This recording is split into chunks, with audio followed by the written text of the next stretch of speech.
Ma'am कौन सी 2 लाइनें हैं? Insulting modesty of women sitting वो कहां पर है मैम? वो मॉडेस्टी कहां इंसल्ट हुई है? मॉब लिंचिंग हुई मैम वो कहां बोला?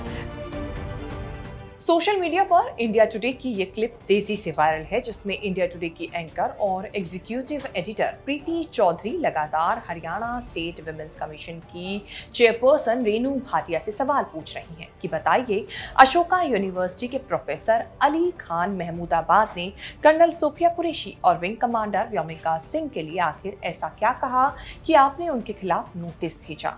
लगभग 8-10 मिनट तक दोनों के बीच यही चर्चा होती रही। रेनू भाटिया बोलती रही कि प्रोफेसर ने बेटियों का अपमान किया है, तो प्रीति भी पूछती रही कि बताइए वो शब्द आखिर थे क्या जिनसे अपमान हुआ। प्रोफेसर अली खान महमूदाबाद फिलहाल पुलिस की गिरफ्त में हैं और जिनकी शिकायत पर जेल में है वो रेनू भाटिया ही हैं, जिन्हें भाजपा की बेनजीर भी कहा जाता है। कभी दूरदर्शन में एंकर रही रेनू भाटिया लगभग 4 दशक से बीजेपी में है, लेकिन इमेज कभी किसी बड़े नेता की बनी रही। इसके बावजूद रेनू इस बात पर गर्व महसूस करती हैं कि दिवंगत बीजेपी नेता सुषमा स्वराज उन्हें भाजपा का बेनजीर कहती थी। अब प्रोफेसर महमूदाबाद के खिलाफ शिकायत करके वो चर्चा में आई हैं, इसीलिए बनी है चर्चित चेहरा। कौन है कश्मीर में जन्मी रेनू भाटिया जो हरियाणा की बनी बहू? आखिर ऐसा क्या लिखा प्रोफेसर महमूदाबाद ने जो रेनू को उठाना पड़ा ये कदम, और कैसे एक डॉक्यूमेंट्री में काम करके मिल गई रेनू को एक बड़ी उपाधि? बताएंगे चर्चित चेहरा के इस खास एपिसोड में। नमस्कार, मैं हूं कीर्ति और आप न्यूज तक पर देख रहे हैं चर्चित चेहरा। आगे बढ़ने से पहले आप ये पूरा वीडियो देखिए जो सोशल मीडिया पर तेजी से वायरल है, और फिर हम बताते हैं पूरी कहानी। आप मुझे बताओ वो कौन सी लाइन है प्रोफेसर खान ने जो is insulting to these women? बताइए मैम। एक व्यक्ति सिर्फ ऊपर और नीचे 2 लाइनें आर्मी के लिए लिख के, देश के लिए लिख के, उसके बाद सारा मीनिंग आप बताइए कहाँ नहीं जाता? मैं समझना चाहती हूँ। मैं आपसे पूछना, आप बताइए। मेरी इंग्लिश पुअर हो सकता है मेरा समझने का तरीका ठीक ना हुआ हो। आप मुझे बताइए। वही आपसे मैं आपसे बार-बार एक ही चीज पूछ रही हूँ, इसीलिए मैं बोल रही हूँ। मैम दिखा दीजिए कहाँ बोला है। आप वो 2 लाइनें बताइए जो आप कह रही हैं।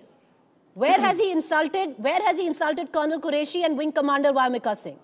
वो कौन सी 2 लाइन है?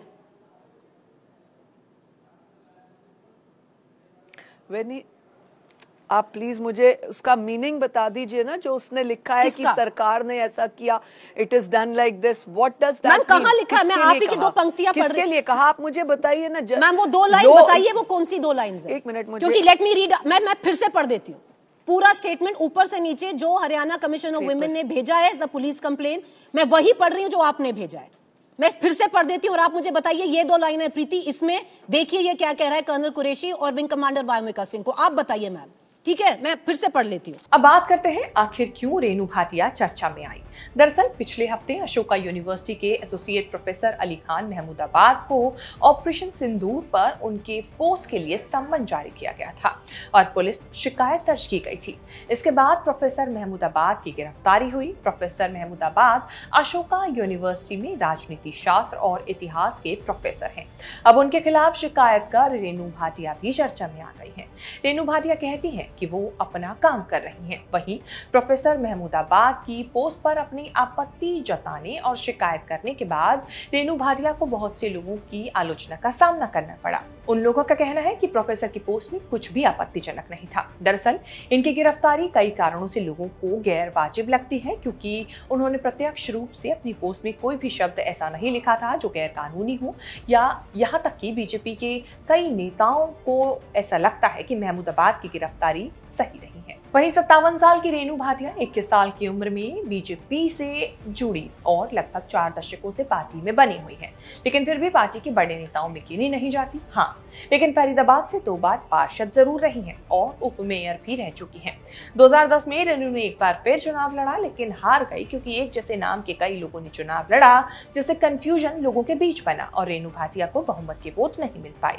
रेनू आगे मौका मिलने पर विधायक या सांसद का चुनाव लड़ना चाहती है। 2022 में रेनू को हरियाणा स्टेट विमेंस कमीशन का चेयरपर्सन बनाया गया। उनका ये कार्यकाल इस साल जनवरी 2025 में खत्म हो जाना था, लेकिन इसे आगे एक्सटेंड किया गया।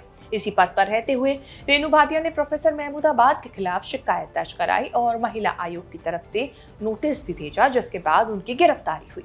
रेणु भाटिया केंद्रीय मंत्री और हरियाणा के पूर्व मुख्यमंत्री मनोहर लाल खट्टर की सहयोगी मानी जाती है और फरीदाबाद के सांसद कृष्ण अल गुर्जर की करीबी भी। रेणु दिवंगत बीजेपी नेता सुषमा स्वराज को अपना आदर्श मानती हैं, जो उन्हें भाजपा का बेनजीर कहा करती थी।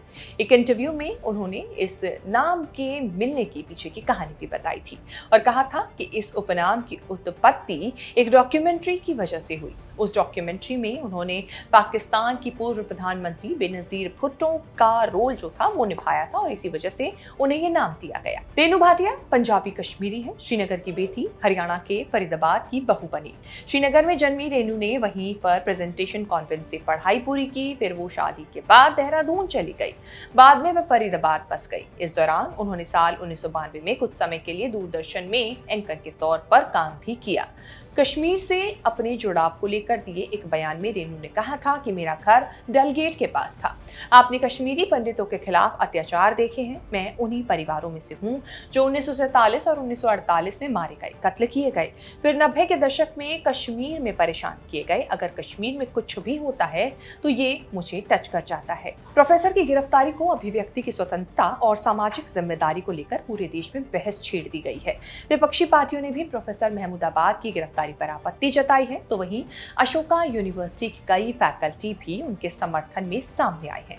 लेकिन सपा की खामोशी लोगों को बेचैन कर रही है, क्योंकि सपा के प्रवक्ता रह चुके हैं महमूदाबाद, अखिलेश के करीबी भी रहे हैं, इसके बाद भी सपा चुप है। दरअसल प्रोफेसर महमूदाबाद समाजवादी पार्टी के प्रवक्ता रहे हैं 2019 से 2022 तक, लेकिन 2022 के बाद उन्होंने पार्टी से और राजनीति से दूरी बना ली। आपको बता दें, उनके पिता भी कांग्रेसी रह चुके हैं और अब उनके एक पोस्ट को लेकर विवाद बना, जिसके बाद बीजेपी की रेणु भाटिया ने उनके खिलाफ कंप्लेन कराई और उनकी गिरफ्तारी हुई।